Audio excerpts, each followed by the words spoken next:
Some of these card reveals are so insane that they're just straight up bananas. I told you guys that I wasn't going to be doing a video for every single card reveal, so what I'm going to do for this video is show you 3 different reveals that have happened, because I was saving this video for later this morning because there was supposed to be a reveal, I think about 4 hours ago, but they pushed it back, unfortunately, due to some unforeseen issues. And if you guys want to be kept up to date with what's going on with everything in that dimension, then definitely check out this website up here to where you can see what times the card reveals happen. This was, I think, 6 a.m. for me, but now it is 12 p.m., which means I'll be coming out with another video once the Death Knight cards release. So if you like this kind of content, feel free to like this video and subscribe to the YouTube channel to be notified about when the Death Knight guy decides to talk about the Death Knight cards. But for right now, there is some other cards I want to bring some attention to. It is the Mage, the Demon Hunter, the Warrior, and the Hunter class cards that just got announced yesterday, and one of them was announced just this morning. So first things first, let's go ahead and check out the Mage cards, because some of these cards are, well, one of these cards, I should say, is absolutely insane, but we don't know how insane this card is going to be yet. So let me go ahead and tell you what my thought process is when I look at 10 mana 8/8 DJ Mana Storm. Battlecry, set the cost of set the cost of all spells in your hand to 0 after you cast one. The other ones cost 1 more. So let's say you have 8 spells in your hand when you play this card that are all varying at different mana costs. When you play this card in turn 10, you get to play one of them for 0, and then the rest of them become 1 mana. Then you play the other spell, then the rest of them become 2 mana, the rest of them become 3 mana, etc. as you keep playing out all of the cards. So the idea behind this card is kind of like, I don't want to say a worse Caligos, but it's kind of like a worse Caligos to a degree, where like you don't get to discover a card, but you do get to play a card immediately for 0 mana. And if the card survives, then you really don't care too much because you already got the mana discount out of this card, but you don't get just 0 mana discount, 0 mana discount, 0 mana discount for every single turn this card survives. There is some cases to where you can argue this is a better effect than Caligos, though, because these are permanent buffs or debuffs depending on what you happen to discount. But unfortunately, I should say fortunately, because if DJ Mana Storm happens to die, those cards will stay at those costs. However, there is something very important to keep in mind, and some of you might be reading ahead to this tweet right over here. But a lot of big spells are rotating out of Mage. Rune of the Archmage, Mass Polymorph, Iceblood Tower, and somebody else even on this tweet ended up reminding me that Drakefire Amulet is also on this list of big cards that are really not going to be present when this Mage card actually sees some play. So what are we gonna do? Play Bone Lord, Sunwell, and hopefully somehow hit rank 1 legend? No. I don't think that's what's happening whatsoever. In fact, I am willing to guess that this card is coming back. And of course, the card that I am talking about is, drumroll please. Oh wait, I don't have my snare drum. Whatever. It's Puzzle Box. I think that Puzzle Box would be an amazing card to see come back into the core set, just simply because it would be very funny with Millhouse. And the little sneak peek to what's going on in the future here. But yeah, this would work really well with Millhouse, just being able to play this card maybe as early as turn 6 if we happen to play Coin into Bone Lord, which is another reason why I love Bone Lord. All these 0 mana interactions, but you do have a price to pay if they don't win you the game. And well, the price to pay in this instance as well, just let Yogg-Saron do the thing. And who knows, maybe this card will come back. There might be some other big spells that come back into the fray, but to be honest, I can't really think of any that are really worth it unless we decide to bring back like Rune of the Archmage or something. I really don't believe that we're gonna have Rune and Puzzle Box in the exact same meta, because God forbid there's a situation where you play Puzzle Box and it also happens to cast Rune of the Archmage, or the other way around. Like, I think those situations are just a little too much. But if you want my opinion, if Rune of the Archmage is going out, then Puzzle Box might be coming back in. But if you aren't a fan of Mage, let's take a look at what's going on with the Demon Hunter class. Super Blind Man. Oh my god, some of these cards are actually really, really good. And something to point out is these, like this card right here. 2 mana, 2/3 demon, your hero has lifesteal. Il'gynoth the Demon Hunter, anybody?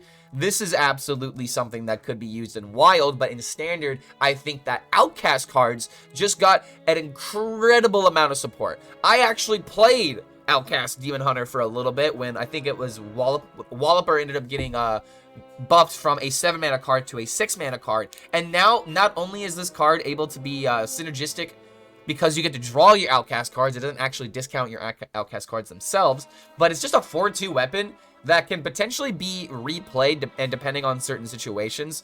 But oh my freaking lord, dude, like Glaivetar is just exactly what Outcast Demon Hunter needed to be a legitimate tempo deck, and I think that there might be some situations to where we're going to see Demon Hunters play an aggressive style that isn't necessarily all in on aggro, but is more so about generation and sustaining into the late game as well. There's also Going Down Swinging, which I believe is a Fallout Boy reference.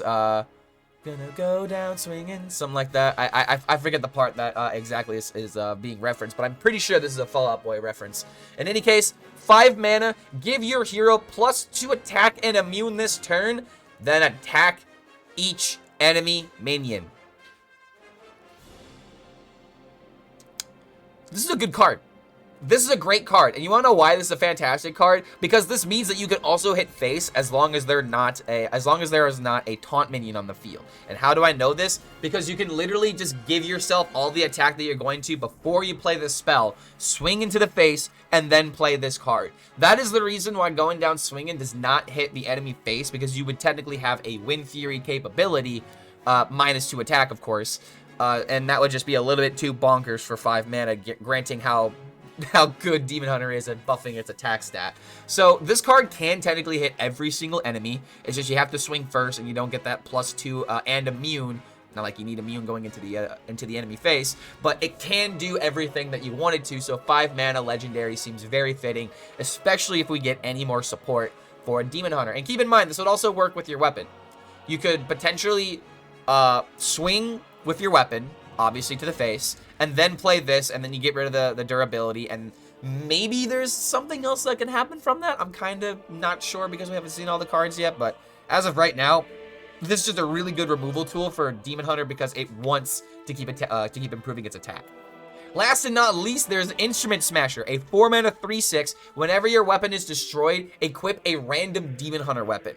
This is just an amazing high roll tool. Like, just imagine the perfect curve where I can't think of the best Demon Hunter weapon, so I'm just gonna use Glaivetar as an example. But imagine you have a 1 mana weapon, but say you play a 1/3 weapon, you attack with it, it's turn 4, you now can play this minion, destroy your weapon, and then maybe get something like a Glaivetar and just keep the pressure going. I really do believe this is going to fit in a lot of aggressive decks, because being able to have your weapon simply refresh is a big deal for Demon Hunter, because all you want to do is continuously attack with your hero, so that synergy is very noticeable. We are losing Kurt Demon Render, so it's not like you're gonna have all these attacks fuel up your demons that it gets summoned by that.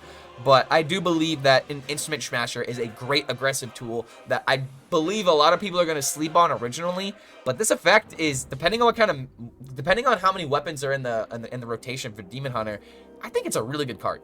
So now that Demon Hunter is out of the way, let's go ahead and look at the most rocking cards that are available right now. And I am going to slightly play this clip right here, because this is by far my favorite card reveal video. And there's a reason why at the end that I had to showcase this. But let me turn down my volume a little bit. Play your last riff! Play your last riff. So these are the Warrior Riff cards, and they all have a finale of Play Your Last Riff, and I wanted to have that little thing right there because I'm gonna be saying that a lot when I play these cards. But let me go ahead and make myself a little bit smaller, because these are all the cards right here, and then I'll show you the reference at the end. But Verse Riff, Verse Riff, Chorus Riff, and Bridge Riff. Very flavorful cards, by the way. However, how powerful are these? Because some people are comparing Verse Riff to Claw, the Druid card. Because it is pretty much a 2-mana version of that card, since Finale doesn't do anything when you first play this card, but I'm getting ahead of myself. So first Riff. 2 mana, give your hero +2 attack this turn, gain 2 armor, Finale, play your last Riff. Again, this is almost like a Claw, but you don't get to play the Finale, so this is like a setup card. To be honest, these cards seem very weak to me. I would not be surprised to see these cards get bumped down 1 mana each, but I'm getting a little bit ahead of myself. So Chorus Riff, 3 mana, draw the minion, give it +2/+2, play your last Riff. If you played Verse Riff, then this is draw the minion, give it +2/+2, give your hero +2 attack, and gain 2 armor. Seems a little bit better, but for 3 mana, that still seems like a bit of a steep price to pay for not a whole lot of things going on turn 3, because I get to draw a minion, so hopefully that minion is useful in order to buy time as we get to the Bridge Rift, which is 6 mana, summon a 3/4 rocker with Taunt and a 4/3 with Rush, so at least you get to do a little bit of interactivity onto the board. And then finale, play your last Rift. I'm gonna love this, dude. This card is probably not that powerful, but I love the flavor behind it. So if, you know, Chorus Rift was the last Rift that you played, you get to summon a 3/4, a 4/3, and then draw a minion, and then give it +2/+2. For 6 mana, that seems pretty decent, but it's... The thing that worries me about this is the setup. There's a lot of setup that goes into this, and I'm not sure what minions really go into this as of right now, but we'll figure that out once more cards get released. But overall, these cards seem very slow. This is not what's really seeming really good in Warrior as of right now. Like, we have Tony, OTK, possibility on turn 7. And on turn 6, we're playing a 3/4 rocker and a 4/3 with Rush, and maybe drawing a minion with +2/+2. It really puts things in perspective when you look at all the other Warrior possibilities that have been announced this expansion, especially when you look at the new Legendary with Lorthamar combination. I just don't see this being extremely powerful. However, there's always a possibility that these cards are slightly better depending on whatever minions you have in the deck, and if Warrior can actually survive passing up its few early turns. Say you have like a Fiery War Axe, you're not really going to care too much about playing Verse Rift on turn 2 or on turn 3, especially if you have coin. So there might be situations to where they thought this card being at 2 mana was absolutely necessary. But if you want my final opinion on these, I think they're just a little too weak in order to see a lot of excitementable play. And of course, I gotta show you guys the best joke that has been made throughout this entire card reveal. No. Never gonna get over that. And the last cards that we have to look over are the Hunter cards. These cards are I don't want to say not as exciting as some of these other cards that we've seen, but we haven't seen like what big cards these are building up to and if there's going to be like an epic legendary payoff for this. But trust me, these cards are bananas. They're quite literally bananas. They're just bananas. Honestly, bananas are my favorite fruit, so I'm just gonna roll with that. But in any case, 1 mana, give a minion +1/+1, 3 bananas left. So this is a really interesting card, in all things considered, because it's a 3/3 buff if you want it to be as early as turn 2. So if you have a 1-drop into a bunch of bananas, this card is looking very scary to say the least, dude. So, like, I don't know. One mana, 1/3s are going to be the bane of a lot of people's existence in Hunter. And I'm not really sure if there's one beast in particular where you would want to buff this up. But if you have a 1/3 minion, this looks really good. So who knows? Mistake, actually. Holy crap. Mistake might be really good at Hunter now as just a 1 mana, 1/3 Dire Mole. And then suddenly you get to give it +3/+3. So, insane card right off the bat with this if you happen to have it on coin or in the early game with the minion that sticks around. And then you've also got Barrel of Monkeys. Wait a minute. Wait. Power creep. Power creep. Power creep! Everyone sound the alarms! Silverback Patriarch is unplayable. It's actually been power creeped. Oh my god. I mean, it's been power creeped in every single situation. But now, it's actually been completely power creeped because you summon a 1/4 taunt that is probably a beast because it's a monkey, and you can summon 3 of them. Granted, it costs 6 mana, but that's better than 3 mana, 1/4 Silverback Patriarch with taunt. Oh my god, dude. It is never... That card is just super dead. I can't believe that was ever an original card. But apparently, Barrel of Monkeys. Super flavorful card, by the way, where we get a bunch of little monkeys that also have taunt. So, I'm thinking this is really good, dude. Like, suddenly on coin, you just play this on turn 1. Say your opponent doesn't deal with it, and then you have a 3/5. On turn 2, Hunter is looking really scary with these cards because they're just going to take over the early game, dude. And if they have tools to keep up that pressure, then aggro and mid-range Hunter are looking very, very good. And they have cards like this, Aerosmith. After you cast a spell, deal 1 damage to the lowest health enemy. It doesn't seem that good, right? Well, what if we were to add bananas?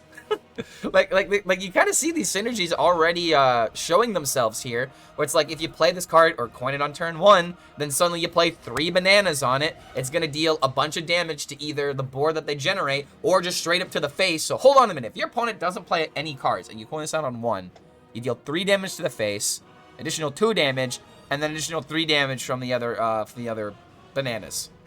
That's 8 damage by turn 2 if your opponent doesn't do anything. I'm kind of scared of these cards, not gonna lie, now that I'm sitting here contemplating what can happen.